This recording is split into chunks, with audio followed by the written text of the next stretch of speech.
Hello everyone. Please tell me, which city are you listening from? What time is it there? I've always considered myself a rational person, a lover of facts, of concrete truths.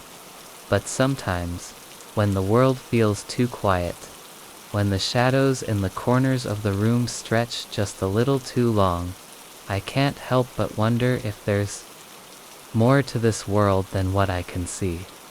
It was one of those nights when everything felt off, but I had no good reason to feel that way. The streets were empty, the air cool but not too cold, and the silence was only interrupted by the soft hum of streetlights flickering above me. I was walking home, alone, down a narrow street lined with old houses. It was late, far too late for me to be out, but I had stayed late at work again, as I often did, and I had grown used to the solitude. There was something oddly comforting about walking at night, the world seemingly paused, waiting for the morning to break. But tonight, it felt different. The shadows were deeper, the silence heavier. I tried to dismiss the feeling, telling myself it was just exhaustion, but there was a tightness in my chest that wouldn't go away. I walked down the street, my footsteps echoing in the stillness. When I reached a corner I passed by every night.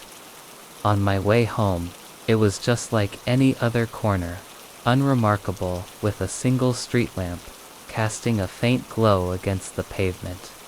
But as I reached the edge of the sidewalk, something strange happened. I turned the corner, intending to walk down the rest of the block toward my apartment. But as I did, I felt a subtle shift in the air. I glanced over my shoulder, half expecting to see someone, maybe another late-night walker, or a car passing by, but there was nothing. The street was empty. Yet, when I looked back ahead of me, I saw something that made my heart stop. My shadow, which had been trailing behind me as I walked, was no longer following me. It remained stretched out across the sidewalk where I had just come from. It was as though I had left it behind. For a long moment, I stood frozen, staring back at the corner I had just passed. The shadow didn't move, didn't change. It just hung there, stretched long and dark against the pavement, still and unmoving. A trick of the light, I told myself. The street lamp, the angle of the corner, maybe. But even as I thought it, a cold unease crept over me. I tried to shake it off, willing myself to walk away, to ignore what I had seen. But the more I tried to forget, the more the thought gnawed at me. I took a few steps forward, slowly, cautiously, like the air itself was holding its breath, and as I moved, my shadow followed. It wasn't the same though. It was slower, as if it were lagging behind, hesitant.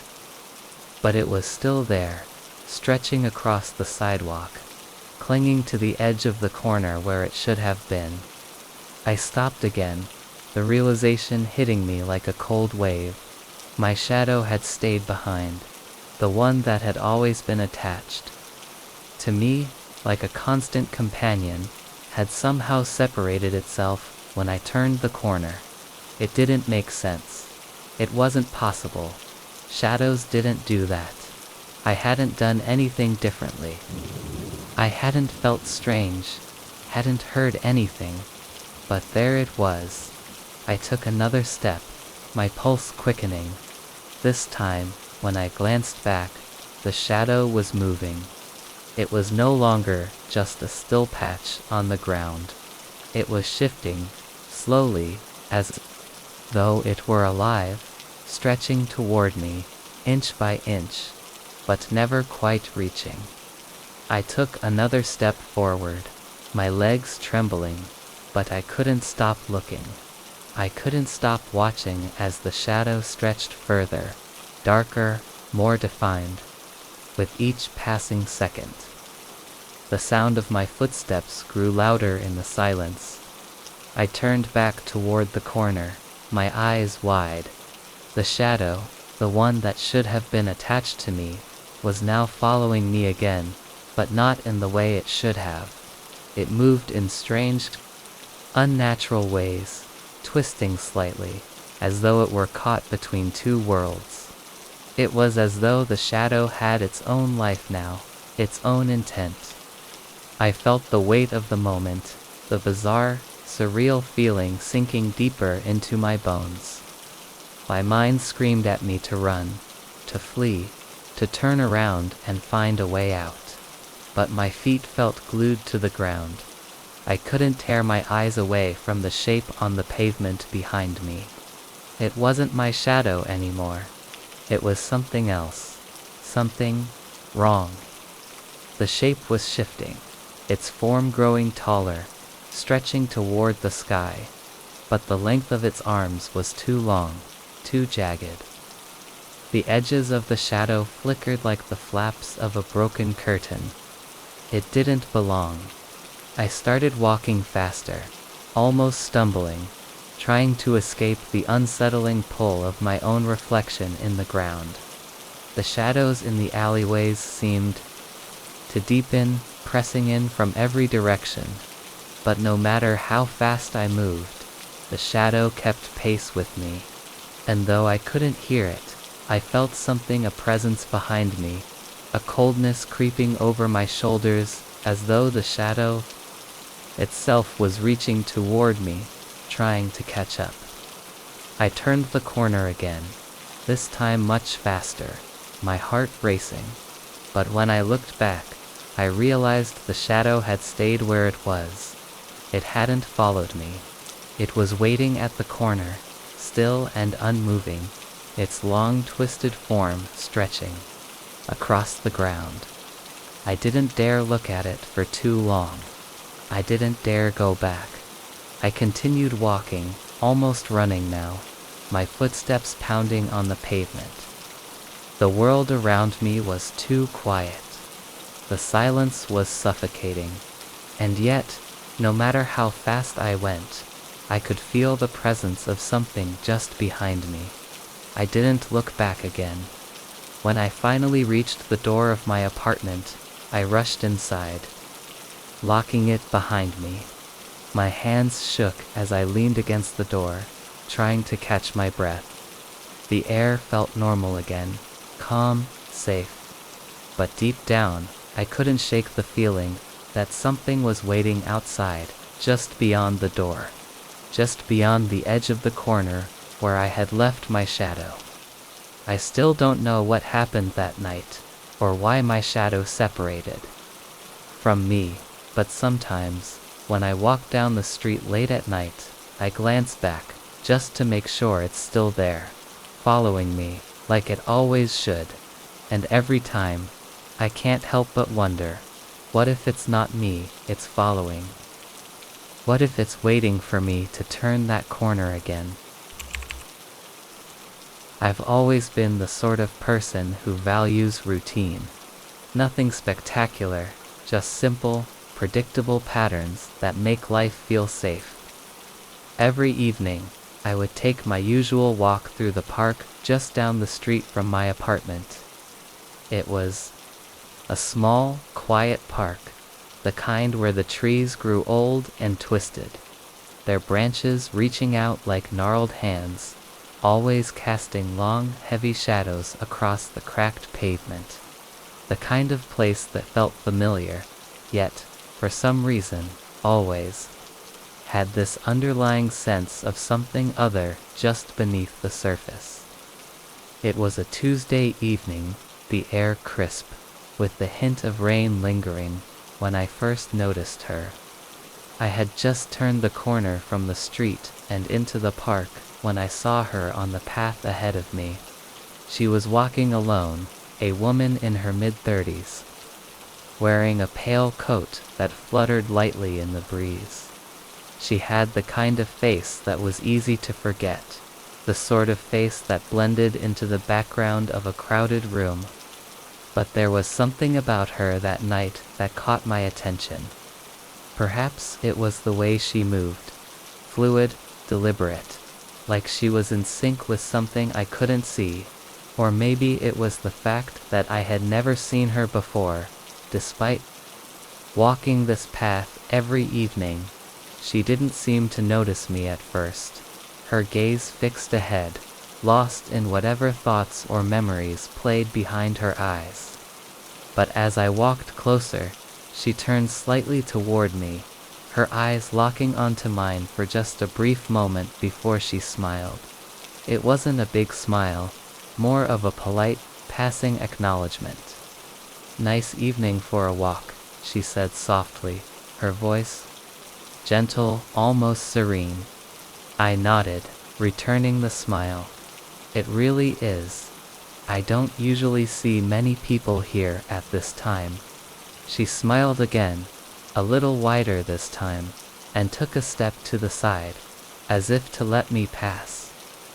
But instead of walking around her, I found myself slowing down, almost without thinking, until I was walking beside her.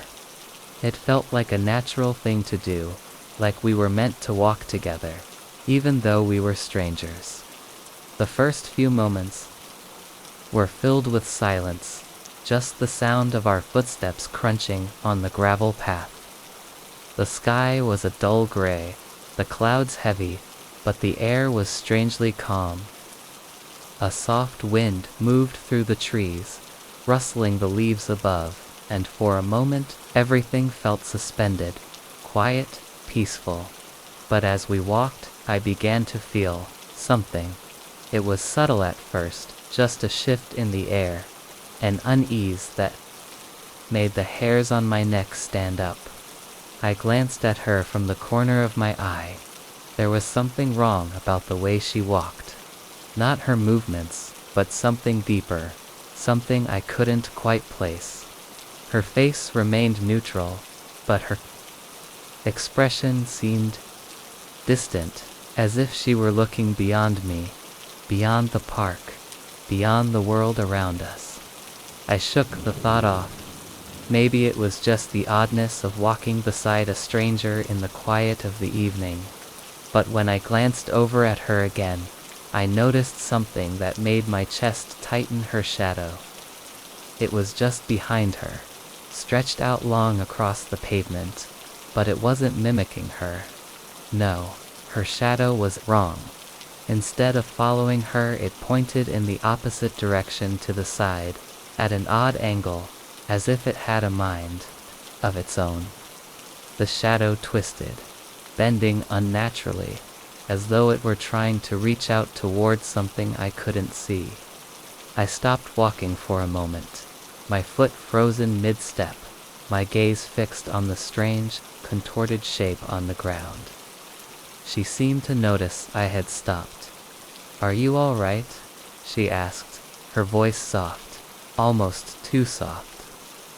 I snapped my eyes back up to her face, trying to hide the sudden wave of discomfort that had flooded over me. "Yeah, I'm fine," I stammered. "Just thought I saw something." Her expression didn't change. She didn't even look at me directly. Her gaze was still unfocused, distant. "The shadows have a way of tricking the mind," she said, her voice like a quiet melody. "They don't always behave the way we expect them to." I nodded, trying to force a smile, but my heart was pounding now. The more I looked at her shadow, the more I couldn't understand it. It wasn't just that it pointed in the wrong direction. It was as if it were alive, moving of its own accord, shifting and twitching as though it wanted to break free from the confines of her form. We continued walking, but I couldn't shake the feeling that I wasn't really walking with her anymore. It was as though we were walking beside each other but not together.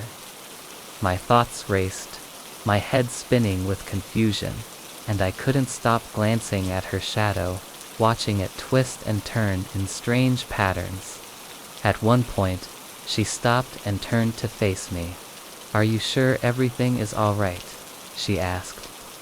Again, her voice carrying a strange weight to it, as though she knew something I didn't. I took a step back, my mouth dry, trying to form words, but failing. Her shadow, which had been moving strangely in the corner of my eye, now seemed to shift in the exact opposite direction of where she was standing. It was as though it were trying to move past her, as if it had a life of its own, and I couldn't take my eyes off it. Without warning, I turned away from her. I couldn't explain why, but I felt an overwhelming need to get away from her. Muttered something about needing to go, something vague, and turned to walk briskly away. But as I walked, I felt a strange pull in my chest, as if something was following me. The air felt heavier now, thicker, and the shadows seemed to lengthen around me, stretching toward me with every step I took. I glanced back over my shoulder. She was still standing there, watching me, but now, her shadow was no longer just an anomaly. It had stretched farther than I thought possible, twisting and writhing, moving on its own, no longer confined to her shape. It seemed to reach out toward me, toward the space where I had been standing moments ago. I broke into a run, my heart pounding in my chest, my breath coming in ragged gasps. I didn't look back again. I didn't dare. I got home, locked all the doors, turned off all the lights, but I couldn't escape the feeling that something was still out there, just beyond my reach, waiting. The air in my apartment was thick with an unnatural stillness, and the longer I sat in the silence, the more I could hear her voice, faint in the back of my mind. "The shadows have a way of tricking the mind," she had said. But it wasn't just the shadows, it was her, and the shadow that was no longer hers. It's been weeks since that night, and I haven't walked in the park since. But sometimes, when I'm standing in front of a mirror, I can swear I see it. My own shadow, moving differently from me, twisting in ways it shouldn't, stretching toward something I can't see, and when I turn away, I hear the faintest whisper, as though the shadow is calling me back, waiting for me to walk beside it once more. And I can't help but wonder, who was really walking beside me that night? It was a typical Wednesday evening when I first noticed the glitch.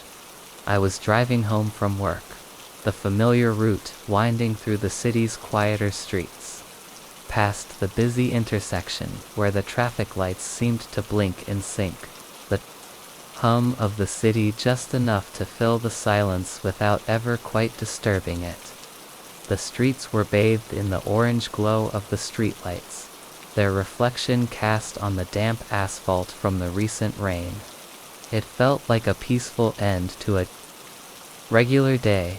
I had just passed the familiar cafe on the corner, and was heading towards the highway exit, when I saw the billboard. The one that had been there for as long as I could remember. One of those digital advertisements flashing between ads for tech gadgets, clothing sales, and local businesses. It wasn't anything spectacular, but the glow of the lights reflected off the wet pavement, casting an eerie glow that seemed too intense tonight. For some reason, my eyes were drawn to it. I don't know why. Maybe it was just the odd placement of it, or the fact that the ads were flickering more than usual, but the moment I looked, I saw my face. I blinked, thinking it was just a trick of the light. But no, there it was, my face, staring back at me from the massive screen. It was one of those moments when the mundane becomes jarring. A stranger's face is easy to forget, easy to ignore. But your own face, on a billboard, in the dead of night. That stuck with me, but there was something off about it. The expression was all wrong. For one, it wasn't a photo, like the usual smiling faces they put up on those digital billboards. For local businesses, it was my face, but distorted, like someone had taken a picture of me at the exact wrong moment, where my eyes weren't quite right, where the expression didn't belong. It looked like I was staring through the screen, as if I was watching myself looking back from the other side. I slowed the car as I passed the billboard, staring at the distorted image.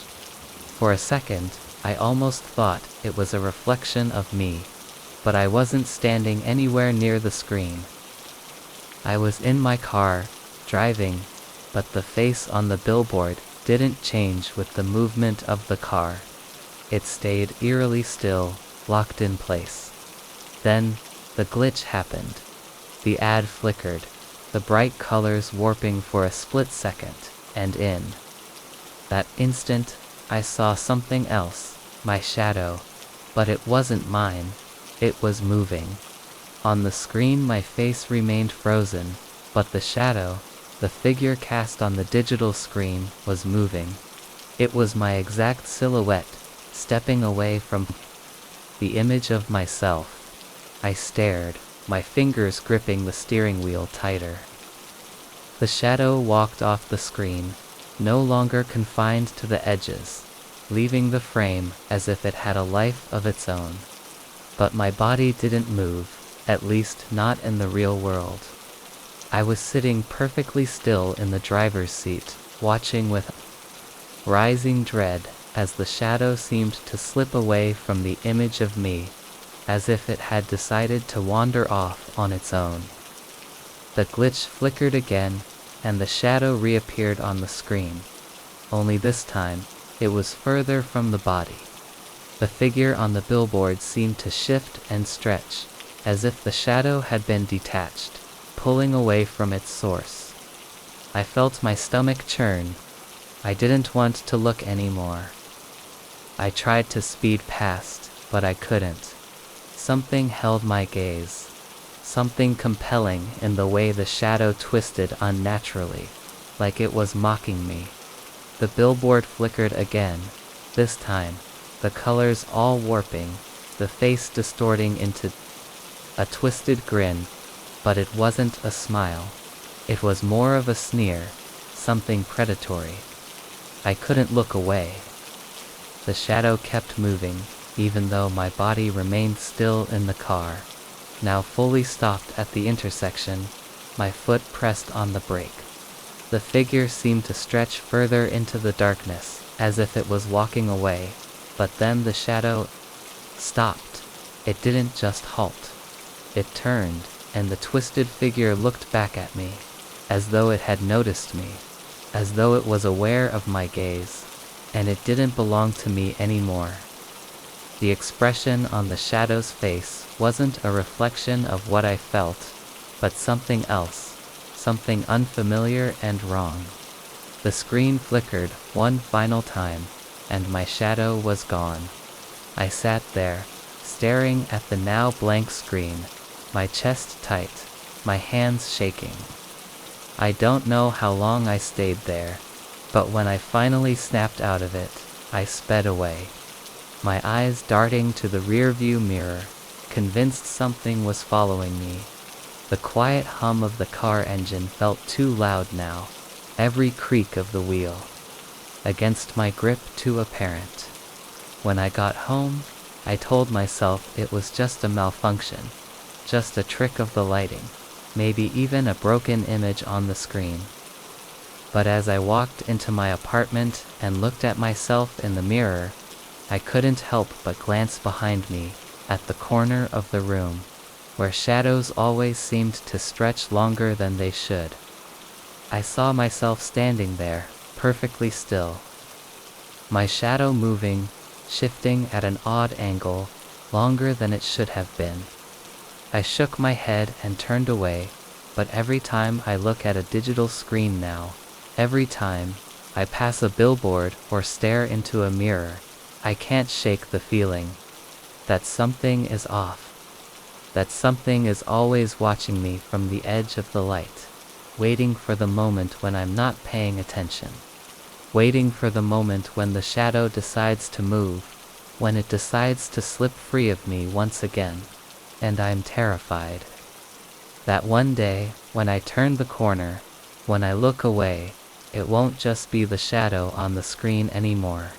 It will be something else entirely. Something that follows. Something that doesn't need me anymore. And I'm scared that when that happens, I won't be able to stop it.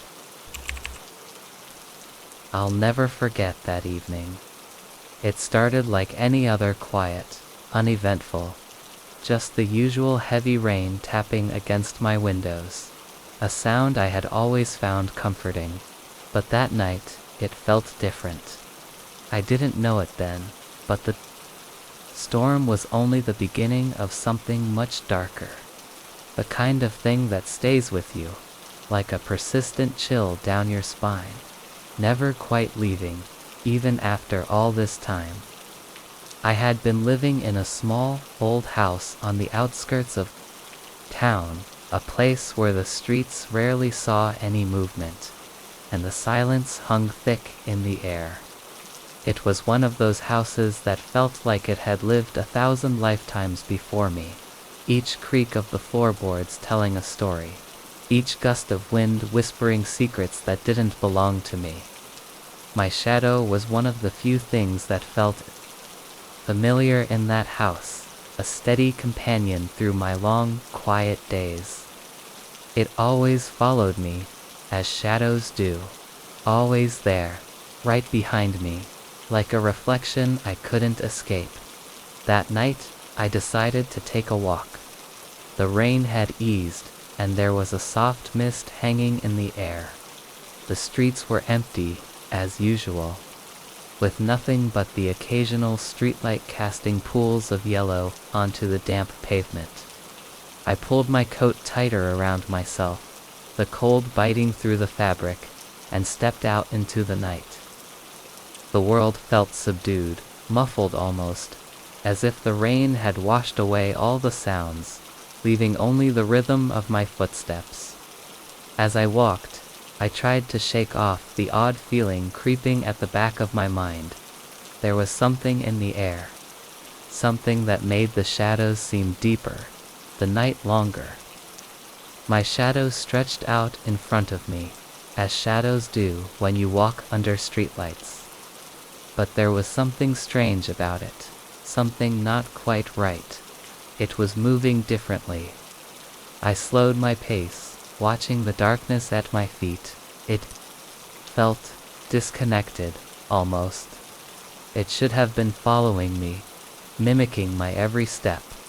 But instead, it seemed to lag behind, as if it was hesitant, unsure of where to go. I stopped. My breath, visible in the cold air, escaped in shallow puffs. The shadow didn't stop with me. It stretched, like it was reaching for something beyond me, something I couldn't see. It didn't belong. I tried to laugh it off too, convince myself it was just my imagination playing tricks on me. But the longer I stood there, the more uncomfortable I became. There was a weight in the air, pressing down on me, pulling me towards something I couldn't understand. I decided to walk faster, hoping the faster pace would bring me some sense of control, some way to make the unsettling feeling go away. But the moment I began to move again, I felt it. The silence deepened. The air around me felt thick, almost suffocating. My shadow didn't follow. It stayed behind, barely moving, as if it was trying to keep its distance. I stopped again, this time on instinct. I turned to look behind me. My shadow was still there, but it was wrong. It wasn't attached to my feet anymore. It sprawled unnaturally across the pavement, its edges jagged, not smooth like the shadow of a normal person. I felt a shiver run down my spine. I took a step back, just one small, hesitant step, and in that moment, my shadow shifted. It didn't follow me. It didn't mirror my movement. It just stayed there, as if it had a mind of its own, as if it was waiting for something or someone. The wind picked up slightly, but it wasn't the wind that sent a chill through me. It was the way the shadow seemed to move on its own, growing longer, stretching out toward me, creeping across the wet pavement like it had its own life to live. I stood frozen for a moment, my eyes fixed on the ground, unable to tear my gaze away. Something about it felt wrong, as if it were trying to speak to me in a language I didn't understand, but could almost feel. Something deep in my gut told me that if I didn't leave soon, something would change, something would break. I turned and started walking again, this time faster than before, my breath quickening, not from the cold but from a growing sense of panic that I couldn't shake. But no matter how fast I moved, my shadow stayed behind, just out of reach, barely moving. It was as if it wasn't tethered to me anymore, like it had become something else, something separate from me. I reached the end of the street and paused, looking down the empty road. The houses on either side seemed to close in around me, their windows dark, their shapes barely visible through the mist. I took another step, this time making sure to glance back over my shoulder. And there it was, my shadow still stretched out on the pavement behind me. But it wasn't just lying there anymore. It was pulling itself toward me, slowly, inch by inch. The edges were curling like fingers reaching for something, and the shape it made was wrong. It didn't match the way I was moving. It wasn't mine. A sudden wave of dread washed over me, cold and heavy. I turned and began running, my feet pounding against the pavement, my heart racing in my chest. The shadow didn't follow. It didn't chase me, but I could feel it, somehow.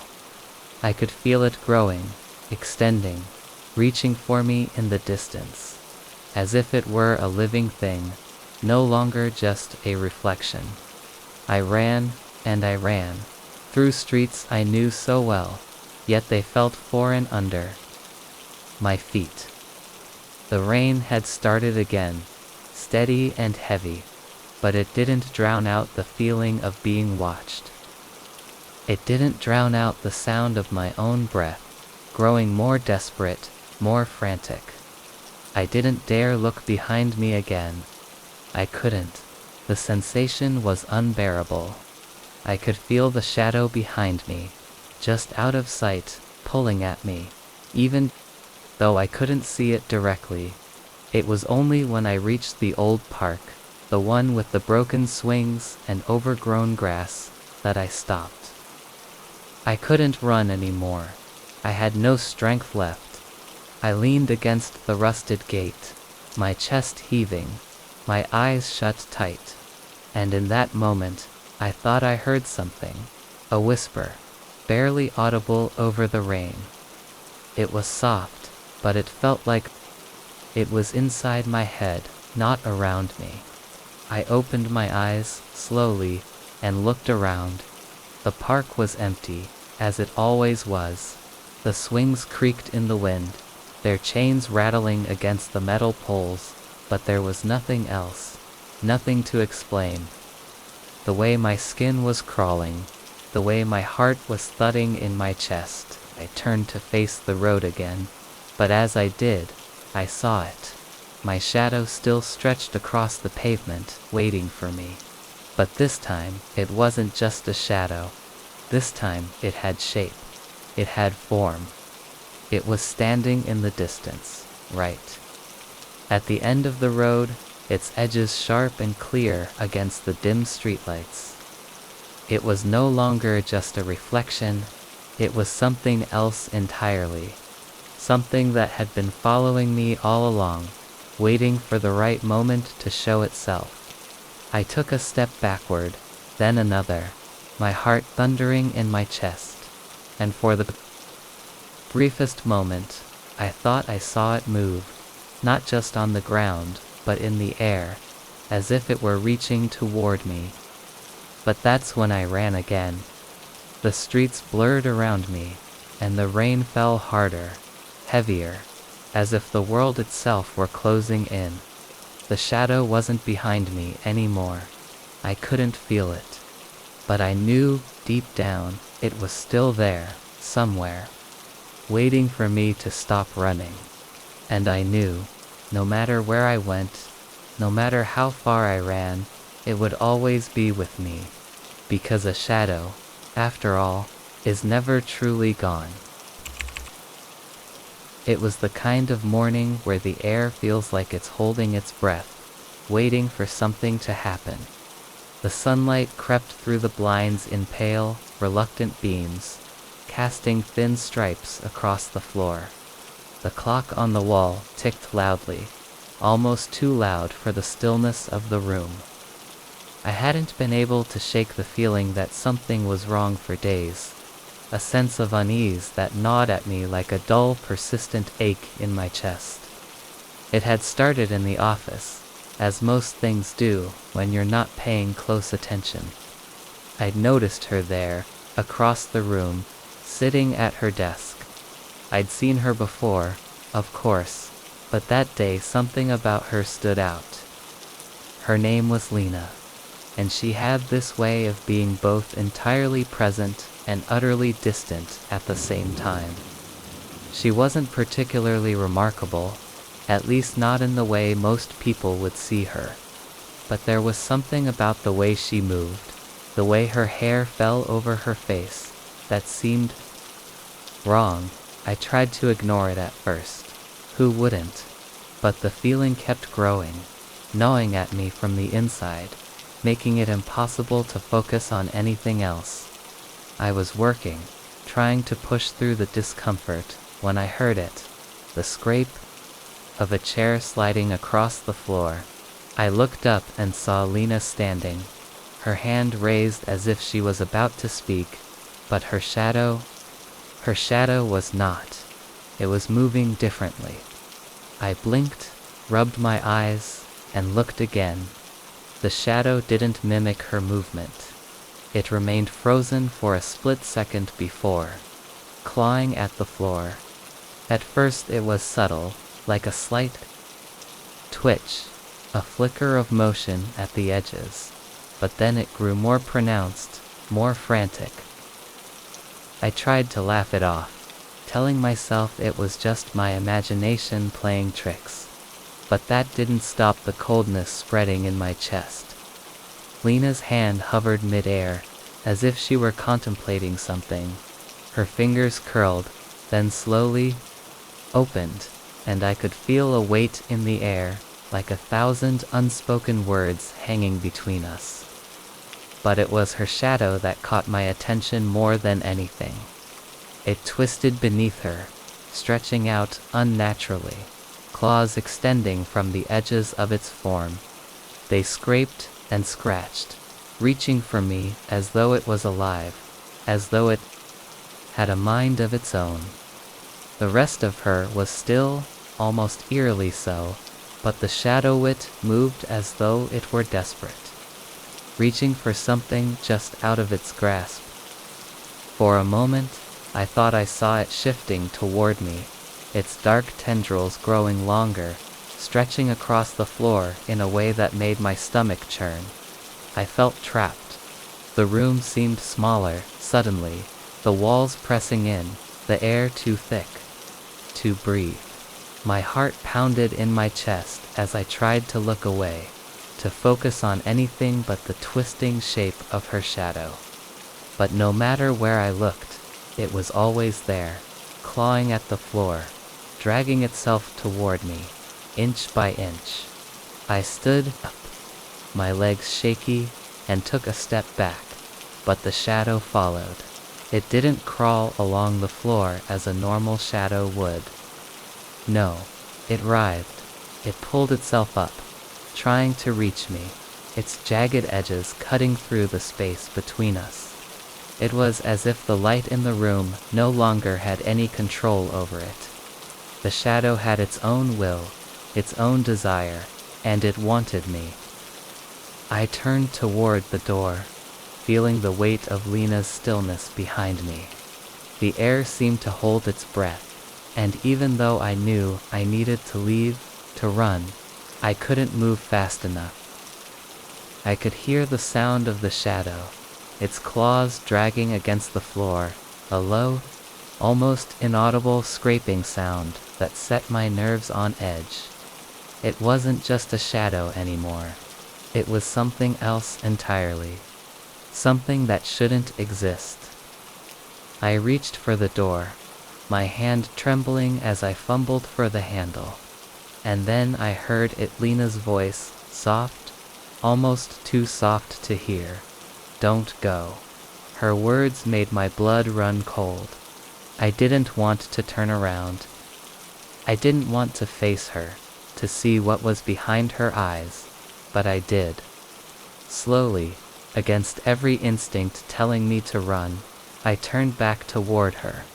Her eyes were empty, hollow, and her hand was still raised. Fingers outstretched, as though she were offering me something. But it wasn't her hand I saw, it was the shadow. The shadow had taken form, stretching out from beneath her, twisting and writhing, its claws now fully visible.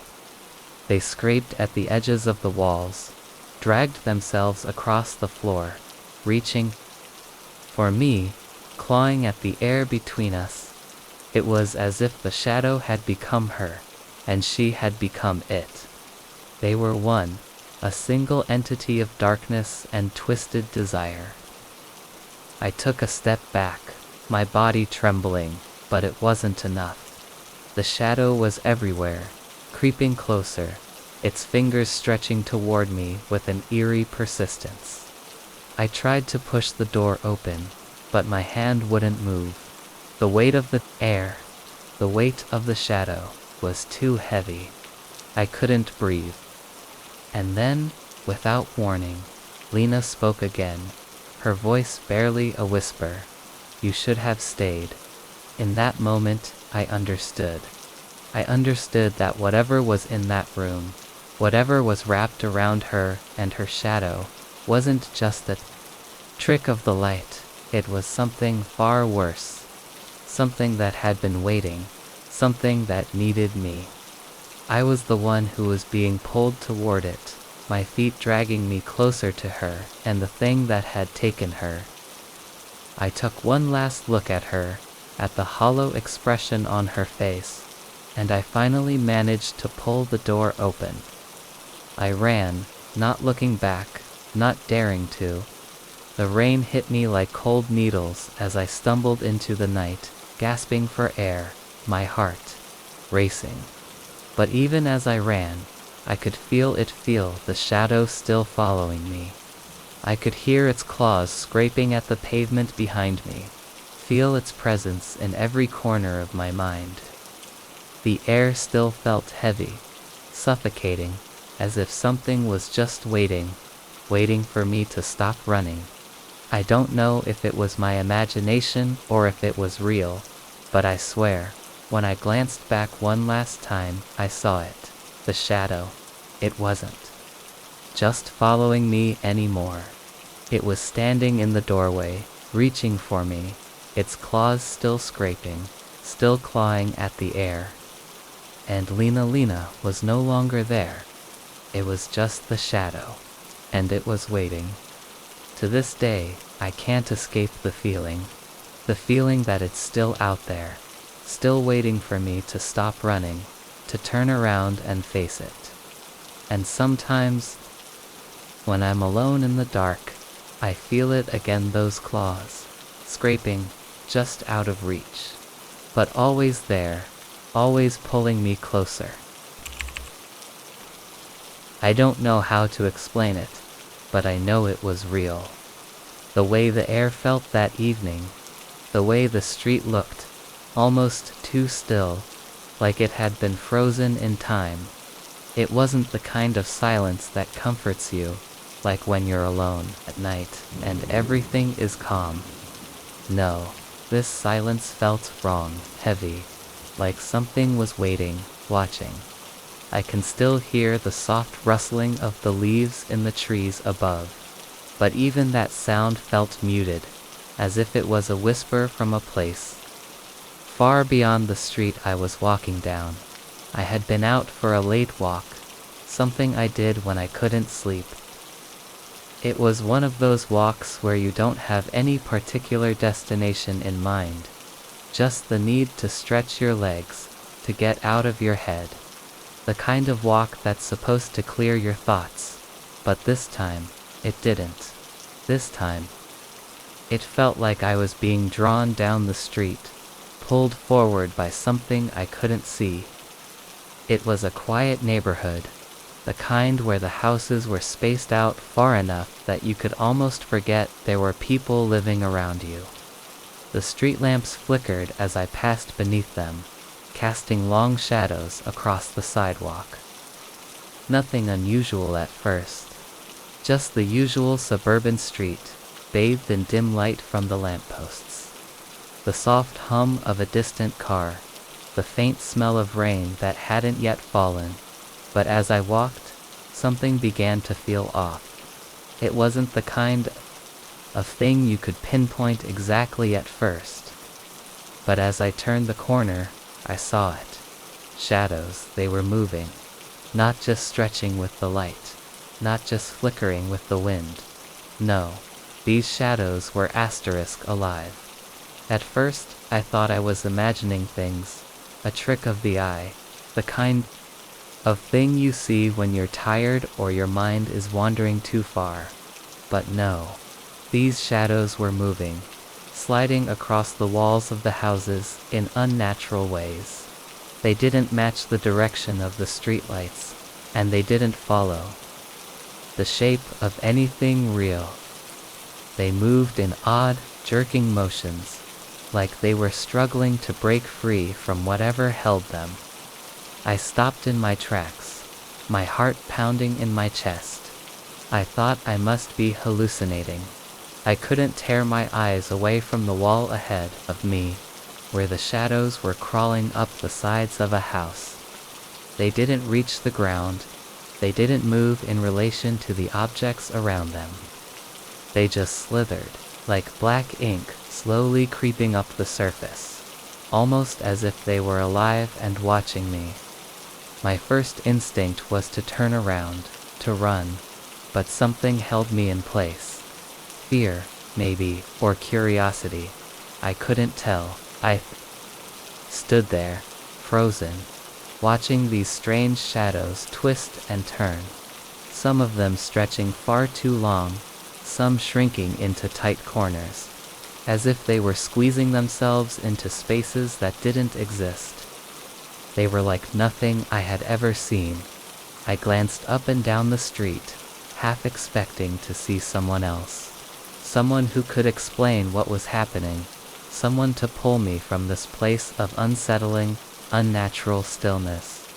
But the street was empty. No one, nothing, just me and the shadows, and the overwhelming sense that I wasn't alone.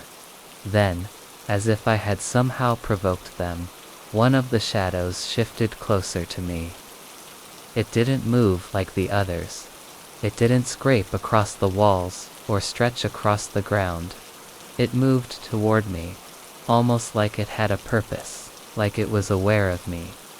The hairs on my neck stood up, and my breath caught in my throat. I took a step back, my legs shaking, but the shadow didn't stop. It crawled down the wall, dragging along the pavement toward me.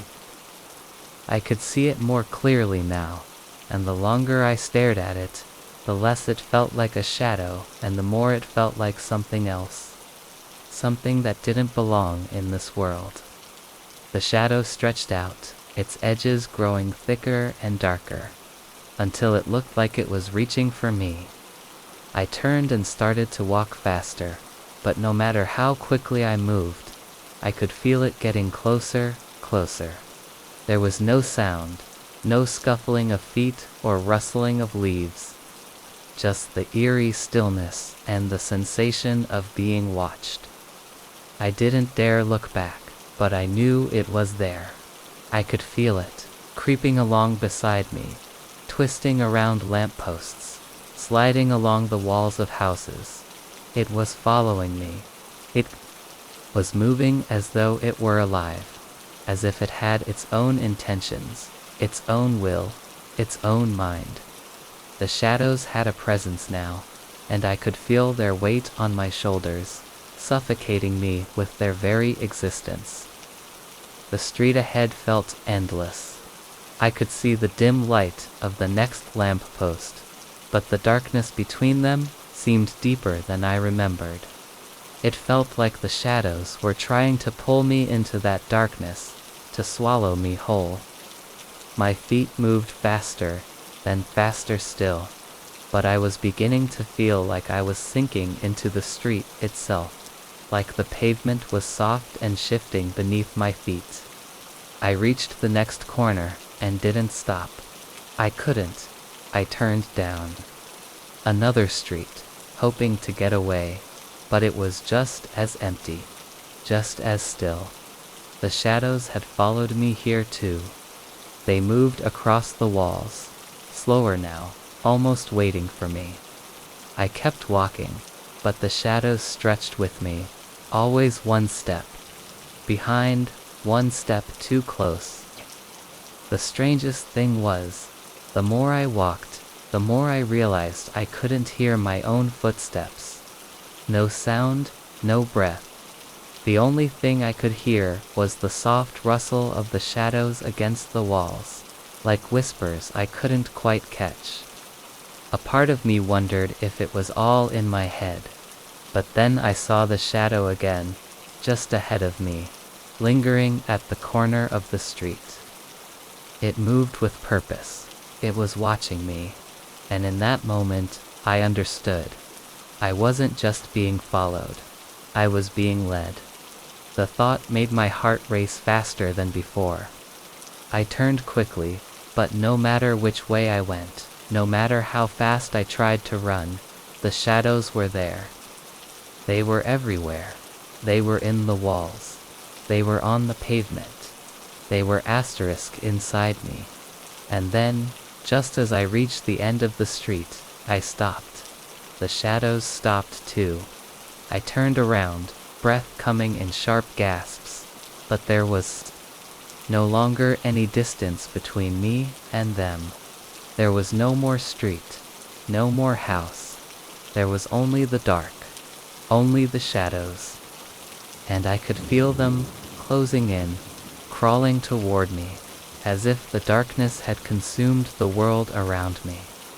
I could hear their whispers now, close enough to make my skin crawl, close enough to feel them against my ear, against my soul. The street was empty again, but the shadows, they were alive, and I was no longer sure where they ended and I began. I've never been the type to believe in the strange or the supernatural. I always prided myself on being a rational person, someone who could explain away oddities with logic or science. But that night, I saw something in the mirror that I can't explain, and I know, no matter how many years pass, I'll never look at myself the same way again.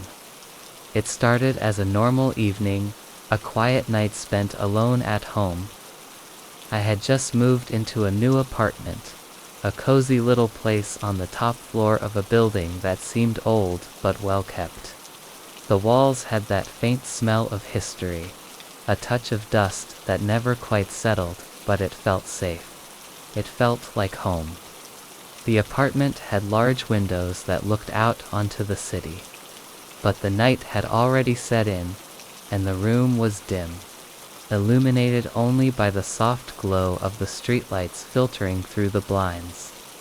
I'd been unpacking all day, setting things in their place, trying to make the space feel like mine. The kitchen was organized. The living room was set up with a couch and a few plants, and my bedroom was finally coming together.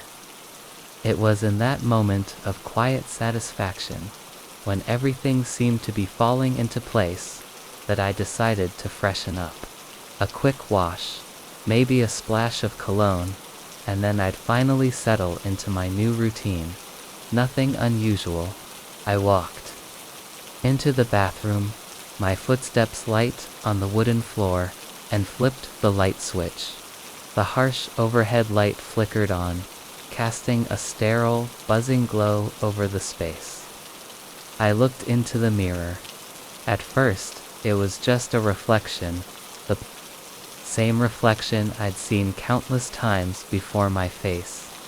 A little tired from the day's work, my dark hair still a bit disheveled. I wiped my face, splashing cold water over it, and then wiped it with a towel. But then, I saw it. At first, it was just a slight movement, just a flicker, something so small I might have convinced myself it was a trick of the light. But then, it happened again, more noticeable this time. My reflection in the mirror, my own face, shifted. It wasn't just me staring back. There was something wrong about it. It wasn't like I was smiling or even making an expression. But I swear, I saw the corners of my mouth twitch. A slight curve, almost imperceptible, but it was there. I blinked, confused, thinking maybe I was just seeing things, but when I looked, again, I saw it clearer. The smile on my reflection's face wasn't mine. It was wider, too wide, as though it stretched in a way that was unnatural, like it didn't belong to me at all. I took a step back, my heart beginning to beat a little faster. It's just the light, I told myself, shaking my head. Just the light playing tricks. But the smile didn't fade. It stayed, and that's when I felt it. The air in the bathroom felt colder, heavier, as if the mirror was drawing me in, pulling me closer with the smile that wasn't mine. I moved forward, inching toward the glass, trying to make sense of it, trying to convince myself that there was a rational explanation. But as I stepped closer, the reflection changed. The smile grew larger, more unsettling, more like a grin that no human face should have. The eyes that looked back at me, my own eyes, but not quite, seemed darker now, filled with something I couldn't place. The reflection wasn't me anymore. It was something else, something inhuman. I stood frozen, unable to tear my eyes away. I felt a cold sweat forming on the back of my neck. The grin didn't just stay. It stretched further, distorting the features of my face in a way that felt wrong, as if the glass itself were warping, bending to some other reality. My reflection, my shadow, now it felt more like a shadow than a reflection, tilted its head to the side, and the smile deepened, splitting the face in a way that should have been physically impossible. Then, as if it had a life of its own, the reflection in the mirror moved. It moved independently of me. My own shadow, it seemed, smiled at me, that twisted grin spreading wider as if it were relishing my confusion. It was a smile that shouldn't exist, one that felt wrong in every possible way. I reached out instinctively, my hand trembling as I brought it closer to the mirror. The reflection reached back, but not in the same way. My own hand didn't mirror mine. It didn't follow. Instead, it reached out with the same malicious grin, as if it were mocking me, daring me to come closer. I felt my chest tighten, my breath quickening. My body screamed at me to move, to run, but I couldn't. The mirror seemed to hold me in place, pulling me deeper into its gaze. I had to tear myself away. I had to. I backed away slowly, my heart pounding in my ears, and when I finally turned and ran out of the bathroom, I slammed the door behind me. I leaned against it, breathing heavily, trying to process what had just happened. I tried to tell myself it was just a trick, a product of stress, of exhaustion. But deep down, I knew it wasn't. I knew what I had seen. It wasn't until later, when I had the courage to look back at the mirror, that I realized something more terrifying. The reflection, that twisted version of myself, wasn't gone. It was still there, lurking in the glass. And the next time I looked into the mirror, I saw something else. I saw it, my shadow still smiling, still grinning in a way that could only be described as *satisfied. It's been weeks since that night, and I still haven't been able to shake the feeling. Every time I pass a mirror, I'm afraid to look. I'm afraid that if I do, my reflection won't just be me anymore, that it will be it, the one that smiles back at me in a way I never could, the one that is still out there, somewhere, waiting for me to turn around. I've tried to explain it, to rationalize it, but every time I look into a mirror, I know that something is wrong. I can see it in my own eyes. The reflection isn't me anymore. And sometimes, when I'm alone at night, when the darkness falls too thick and the silence grows too deep, I wonder if it's not just my reflection anymore. Sometimes, I swear I hear the smile, feel it stretching across the room, and I can't escape it. I can never escape it, because it's still there, watching me, waiting. I had never been a fan of late-night train rides, but that evening, it seemed like the only option. The streets outside were deserted, and the city felt swallowed by the thick wet fog that had rolled in. I needed to get home, and the train station, as usual, was quieter than it should have been at that hour.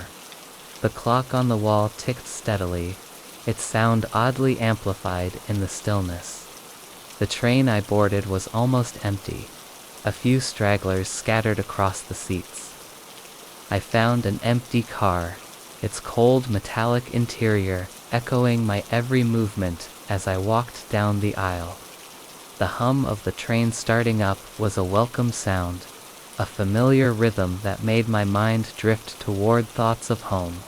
I chose a seat by the window, pulled my coat tighter around me, and stared out into the fog, watching the lights of the city blur and fade as we moved further from the center. I didn't pay much attention to the woman who entered the car a few stops later. She looked like someone's grandmother, frail and bent with age. A gray scarf wrapped around her head and a dark coat draped over her shoulders. She shuffled down the aisle with slow, deliberate steps, her shoes tapping softly on the floor. When she reached my row, she paused, looking at the seat beside me. She hesitated for a moment, as if unsure where to sit, and then settled in across from me, her eyes never meeting mine. At first, it didn't seem strange. I was too tired to care. The train rocked gently as we picked up speed, the distant sound of the rails humming beneath us. But as I glanced at her from time to time, something about her posture seemed odd. Her hands were folded in her lap, but she kept looking down at the floor, her head slightly tilted, like she was listening for something. I thought I saw her lips moving, but I couldn't hear any words. It was then I noticed something else, something that made my chest tighten: her shadow. It stretched across the seat, not in the way shadows usually do, elongating toward the floor or the walls as the light shifted. No, this shadow seemed to take on a life of its own. It wasn't merely an extension of her form. It filled the entire seat, creeping across the floor, and even extending to the next row, spilling into the empty space around us. I blinked, sure that I must have imagined it, but when I looked again, it was still there. Her shadow wasn't just covering the seat where she sat, it was filling the entire car. The darkness of it pressed against the walls, making the train feel smaller, suffocating. I shifted uncomfortably in my seat. Something about the shadow felt wrong, as though it were alive, moving of its own accord. It stretched and wriggled, tendrils creeping down the aisle, filling the space between the seats like a thick, black fog. I glanced at the woman again, her face still hidden by the scarf, her gaze fixed on the floor. She didn't seem to notice the way the shadow grew, expanding with a slow, deliberate force that made the air feel colder. Her silence was unnerving, the way she didn't acknowledge what was happening, as if she couldn't see it. The train passed a few more stations, but I couldn't shake the feeling that something was wrong. The shadow, which should have been cast by her body, now seemed to envelop the whole row of seats, spreading across the floor and creeping toward the next. There was no denying it anymore. Her shadow was taking over the entire car. I looked to my left and to my right, but every seat seemed consumed by it. The floor was now covered, like ink spilled across paper, leaving no space untouched. I felt my stomach tighten, the air around me thickening with the weight of the shadow. It had a presence, an oppressive force that felt as though it were closing in. I glanced over at the other passengers, but they were all strangely still, unmoving, as though they didn't notice the growing darkness.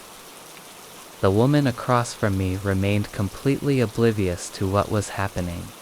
Her eyes were still fixed on the floor, her lips barely moving, as if she were mumbling to herself in some forgotten language. The train slowed down, pulling into a station, but no one got off. No one moved. The doors stayed shut. I tried to breathe, but the air felt thick, too heavy to inhale.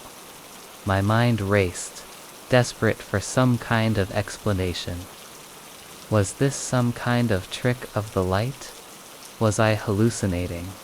No matter how I tried to reason with myself, I couldn't shake the unease that had settled deep within me. I glanced down at my own shadow. It, too, had stretched unnaturally long across the floor, but it didn't feel like it belonged to me. It felt like it was reaching out, as if it were trying to connect with the black mass that was spreading from the woman's seat. I stared in disbelief as the shadows twisted and flickered, pulsing like something living, something alive and hungry. The shadow reached further, almost as if it were drawn to me, its inky tendrils licking at my legs.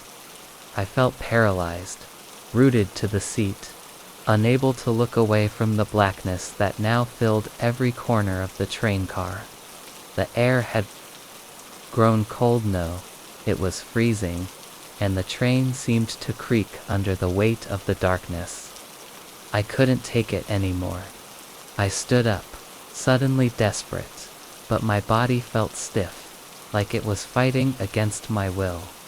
My legs shook as I took a hesitant step toward the door, but as I did, the woman finally looked up. Her eyes met mine. For the first time, her eyes weren't human. They were hollow, black voids, endless and empty, like deep, dark pools of nothing. There was no life in them, no warmth, just an unfathomable coldness that made my heart freeze in my chest. And then, she smiled. It wasn't a smile that a person would give. It was wide, too wide, stretching across her face in an inhuman way, as though it were tearing at the edges of her skin. Her lips cracked open, and the darkness of her shadow seemed to grow deeper, swallowing the entire car. The smile wasn't hers, it was the shadow's, the thing that had been slowly consuming the space around us. Before I could react, before I could even think, the train doors opened, and I rushed out, stumbling onto the platform. The fog outside was thick, suffocating, but I didn't care. I just had to get away. I turned to look back at the train, but it was already gone, disappearing into the darkness. And now, every time I close my eyes, I still see it. The shadow, that terrible, consuming shadow, it never let go of me. It never stopped following me. And though I know I'm safe for now, I still feel it. That cold, oppressive presence. It's there, somewhere, always in the corner of my mind. Waiting, watching. And sometimes, when I'm alone in the dark, I wonder if the woman is still on the train, if the shadow is still filling all the seats, waiting for the next passenger to sit down. It was a day like any other, at least at first. The kind of ordinary afternoon where the world humbles itself to a muted hue of gray. The sky overcast with that gentle, dreary cloud cover that invites you to lose yourself in thought. I was heading home from a mundane meeting, my thoughts wandering between what I had just heard and what I had to do once I reached the apartment. The crosswalk ahead appeared to me like it had on so many days before, well-worn, familiar, and just a part of the routine. I reached the intersection and stood there, waiting for the light to change. The red hand glared back at me, its sharp, silent command halting the movement of the traffic. My eyes wandered absent-mindedly to the ground, to the pavement beneath, my feet, to the shadow I cast long, stretching beneath me as the light from the street lamps made it dance across the road. When the light switched, a dull sound of traffic engines revving up in the distance filled the air. I took a step forward, the automatic action of crossing the street as natural as breathing. But as I did, something changed, something I didn't notice at first, not consciously. My shadow, which should have been right there with me, was not. It moved ahead. At first I thought it was the angle of the light. The street lamps ahead of me were casting a glow, and I assumed it was that subtle shift in lighting that caused my shadow to appear to stretch further than usual. But no. As I took another step, it moved ahead of me again, too quickly, too fluidly. My breath caught in my throat, and I stumbled for a second. The shadow stretched forward, walking at a faster pace than I was. It wasn't just elongating in front of me, but it was striding ahead as if it had its own mind, its own intent. I stopped dead in my tracks, my feet frozen to the pavement as I watched it. It moved without me. I looked around, thinking maybe someone else's shadow was merging with mine, but the street was empty. There was no one walking ahead of me, no one to cast such a long, sweeping shadow. The crosswalk was barren save for me and the dark, unblinking shape of my own shadow, striding ahead with unsettling purpose. I tried to step forward, wanting to break the moment, to prove that I was still in control, but my shadow didn't slow. It continued walking, its movements becoming more deliberate, more pronounced. Each step it took was in perfect rhythm with mine, but it wasn't following me anymore. It was in front of me now, and I could feel a strange heat rising in my chest, a sense of dread that I couldn't place. It was like the world had slipped just slightly off its axis. I looked up, across the street, to distract myself from the sight at my feet. The buildings loomed around me, their windows reflecting the dim, muted light.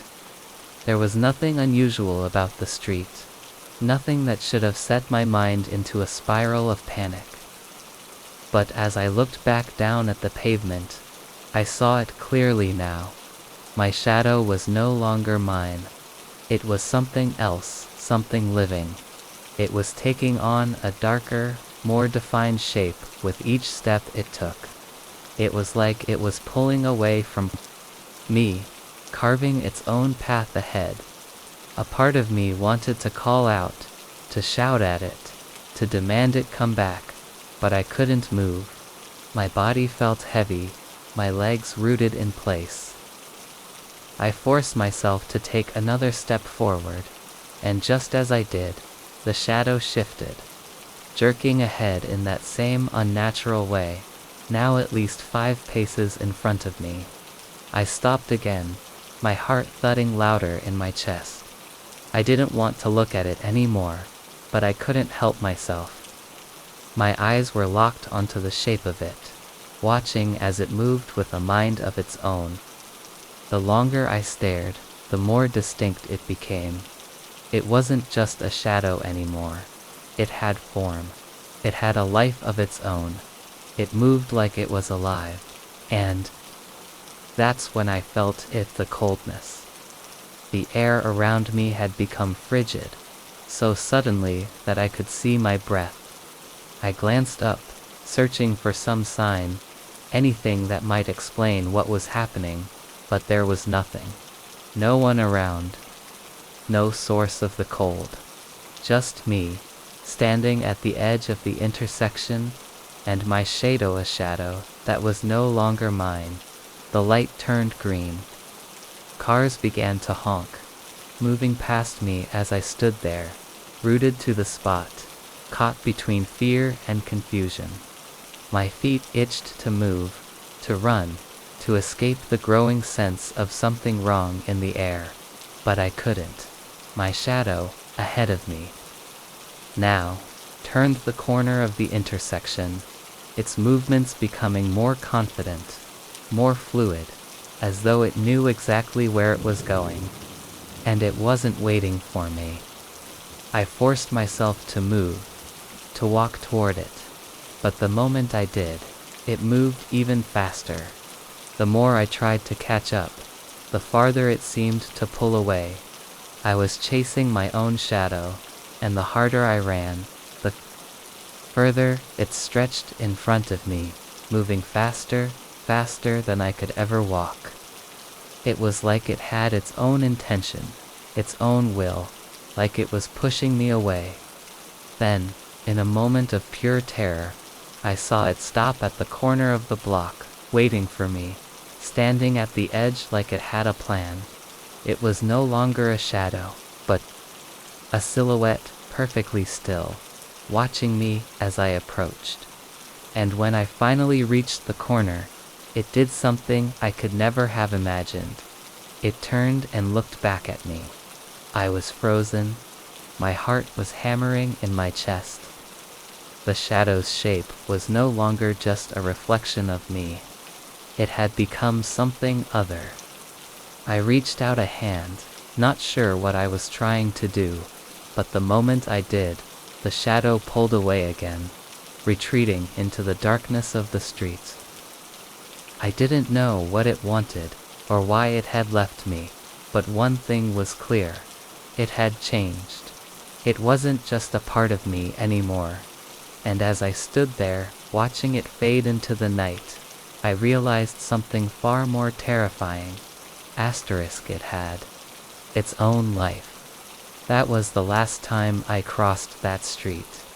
I haven't been able to walk near that intersection since, and every time I see my own reflection, or catch a glimpse of myself in a dark window, I can't help but wonder, is it still out there? That shadow, that thing, waiting for me to walk ahead of it once again. I can't remember when I first started noticing the streetlights, or when they started noticing me. It's as if they had always been there, standing sentinel on every corner, their yellow glow flickering like old candles. But one night, something changed. Something I can't forget. Something that keeps me looking over my shoulder long after the sun goes down. It was a chilly evening, the kind where the air has that bite to it, and the wind whispers through the cracks in your coat. I had just finished my shift at the diner, and the streets were quieter than usual, almost desolate. The kind of quiet that presses on your ears, making every sound seem amplified, as though the world itself was holding its breath. The walk home wasn't far, just a few blocks down the empty street, but tonight it felt like the distance was longer. The shadows, long and stretched from the dim light, seemed to follow me, growing darker and heavier as I walked, like they were waiting for something. The streetlights stood at regular intervals, their soft glow casting long, warped shadows on the sidewalk. I didn't mind them usually. They were just part of the scenery, a necessary evil of city living. But tonight, my attention was drawn to one particular streetlight halfway down the block. It flickered, the glow dimming and brightening in a rhythmic, almost hypnotic pulse. I paused for a moment, watching it, as if it were pulling me in. The light seemed to shimmer strangely, as though the air around it was thickening. I took a step closer. There was something about the way the light moved tonight. The shadows beneath it stretched, yes, but they seemed to move with purpose, like they were trying to reach something. Someone I couldn't explain it. I shook, my head brushing the thought away. It was just my tired mind playing tricks on me. I kept walking, faster now, trying to ignore the unsettling sensation creeping up my spine. But as I passed under the light, I saw it. A shape, a shadow. At first I thought it was mine. I looked down, but no, my shadow wasn't there. It was something else entirely, stretching out from beneath the lamp, but not in the usual way. This shadow reached. It was as though it had a life of its own, moving, stretching, pulling itself across the pavement toward me. I froze in place, my breath catching in my throat. The shadow reached further, its edges curling and twisting, as though it were alive, and it was reaching for me. I couldn't move. I wanted to run, to scream, to do anything to escape the cold, creeping darkness that seemed to come from the light itself. But my feet were frozen, glued to the spot. The shadow's fingers stretched across the ground, growing, expanding in size with each passing second. It crawled up the street, inching its way toward me. And the air grew heavier, colder, as if the night itself was trying to swallow me whole. Then, just as I thought I couldn't bear it any longer, the shadow stopped. It halted right at the edge of my shoes, its fingers brushing against the ground like a creature waiting to pounce. The streetlight above me flickered again, casting an eerie strobe effect on the scene. My heart pounded so loudly in my chest, I was sure it would give me away. I glanced back at the streetlight, and for the briefest moment, I thought I saw something move beneath it. The light flickered once more, and in the span of that brief moment, I saw it. Something was reaching out from the shadows. Something beyond the streetlight. Something alive, pulling itself from the light like a hand, trying to break free. I couldn't breathe. I took one hesitant step back, and then another. But the moment I moved, the shadow jerked, snapping like a rubber band, and with it came a strange pull, like an invisible force tugging at my body. I stumbled, losing my balance, but before I could regain my footing, I felt something cold and clammy brush against my skin. I looked down, and for one terrifying second, I could see it. The shadow was no longer just a shadow. It had taken shape, twisted itself into something dark and wrong. Reaching toward me with ghostly fingers, its form growing, curling up the side of the streetlight like it was alive, like it was waiting for me to be caught. Without thinking, I turned and ran. My feet slapped against the pavement, faster than they had ever moved, and I could feel the shadow chasing me. Always just a step behind, pulling, twisting, reaching. I didn't dare look back, but I could feel the coldness of the air, the weight of the darkness closing in around me, as if it were alive, moving, hunting. When I finally reached my door, my breath ragged and my hands shaking, I slammed it shut behind me and locked it without hesitation. I leaned against the door, listening to my heart thundering in my chest. For a moment, there was nothing but the sound of my breath, the quiet of the apartment, and the distant hum of traffic. I stood there for a long time, too afraid to move, too afraid to even breathe too loudly. It was only then that I realized something that chilled me to the bone. The shadow had stopped following me. It hadn't caught me, but it hadn't disappeared either. It was still out there, waiting, watching. I didn't go back to the street the next day. I didn't go back the day after, either. In fact, I haven't gone near that streetlight since that night. But sometimes, when I walk through the city, I swear I see it out of the corner of my eye, just a flicker of movement, a shadow reaching out from beneath a street lamp, trying to find me again. I don't know what it wants, or what it was that night, but I know one thing. I'll never look at a streetlight the same way again. It started on a day like any other, under a gray sky, with clouds hanging heavy, as if they might burst at any moment. I was walking home from the cafe, a slow, lazy stroll, my thoughts drifting between the music in my headphones and the mundane tasks that awaited me at home. The street was quieter than usual, lonely. The soft rustle of leaves and the occasional car passing by broke the stillness. It felt like a peaceful afternoon, one that I could have easily forgotten, if not for the strange encounter that would change everything. I wasn't expecting to run into her. To be honest, I don't even remember her face clearly anymore. She had been standing by the park bench at the corner, just outside the row of apartment buildings. There was something about the way she stood, rigid, as though she were waiting for someone or perhaps something. I glanced at her briefly as I passed, not thinking much of it.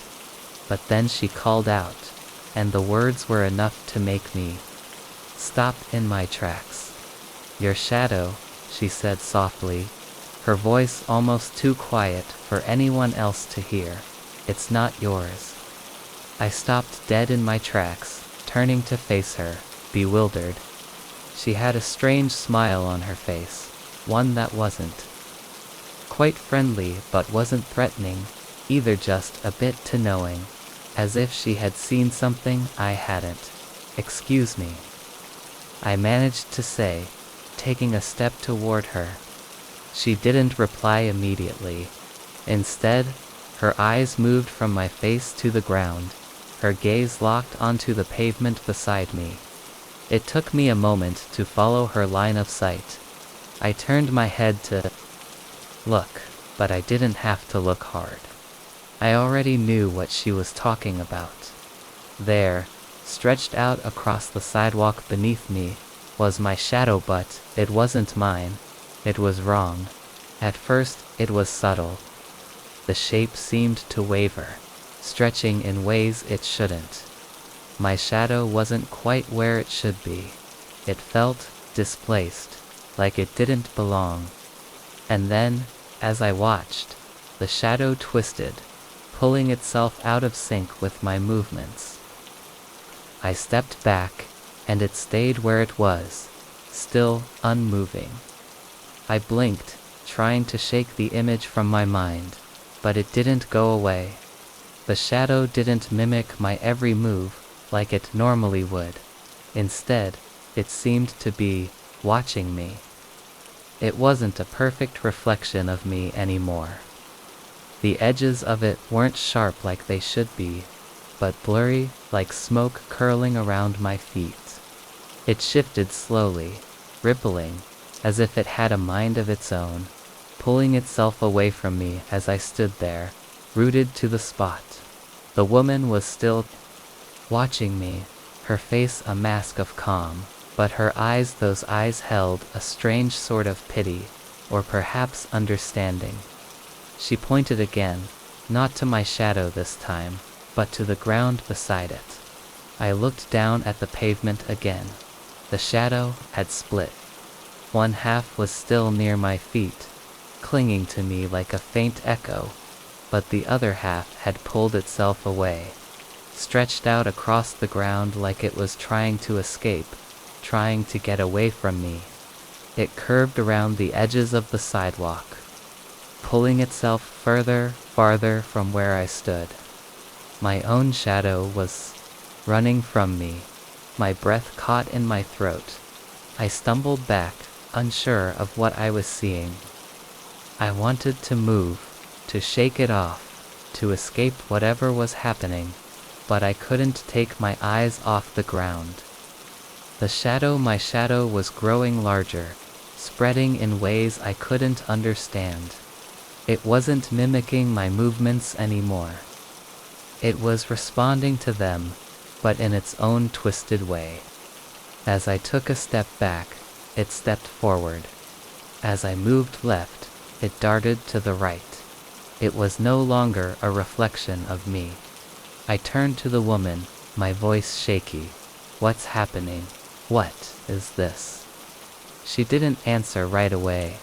Instead, she glanced at the shadow, her face remaining unreadable.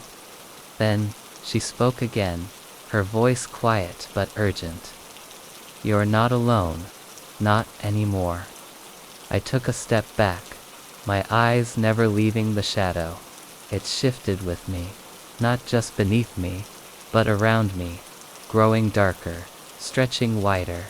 It began to coil around my feet, slowly at first, but then faster, as if it were trying to pull me in. I wanted to run, to scream, but my body felt heavy, as if something was holding me in place. I looked back at the woman. She was still smiling, but the smile didn't reach her eyes anymore. Her eyes were cold, as if she had seen this before and knew what would come next. I couldn't bring myself to speak again. I couldn't even move. My shadow had taken on a life of its own, and it was slowly, inexorably, pulling me toward it. The woman, sensing my panic, took one last look at me before turning and walking away, her figure blending into the surroundings like she was part of the street itself. And just as she disappeared into the distance, the shadow did something that made my blood run cold. It moved toward me, no longer just following my every step, but lurching forward, twisting its dark tendrils around my legs like a serpent. The closer it got, the more I felt it press in on me, suffocating me with its weight. I tried to break free, to step away from it. But no matter how much I moved, the shadow stayed tethered to me, pulling at my feet, wrapping around me like it was trying to consume me. And then, just as I thought I couldn't take it any longer, it stopped, dead still. For a long, agonizing moment, the only thing I could hear was the distant hum of the street, the rush of traffic, and my own ragged breathing. I looked down at my feet. The shadow was gone, vanished. It was no longer there, no longer moving, no longer pulling, but I could still feel it. I could still feel it, lingering in the space between the sidewalk and my shoes. I didn't move. I didn't dare. I stood, frozen, too afraid to take another step. Eventually, I gathered the strength to turn around, to walk away, but as I did, I knew something had changed. The woman's words echoed in my mind, "You're not alone." And though the shadow was no longer visible, I felt it there, just behind me, just out of sight, waiting. To this day, I don't know what happened. All I know is that I will never look at my shadow the same way again. Because sometimes, it doesn't belong to me. Sometimes, it's trying to escape.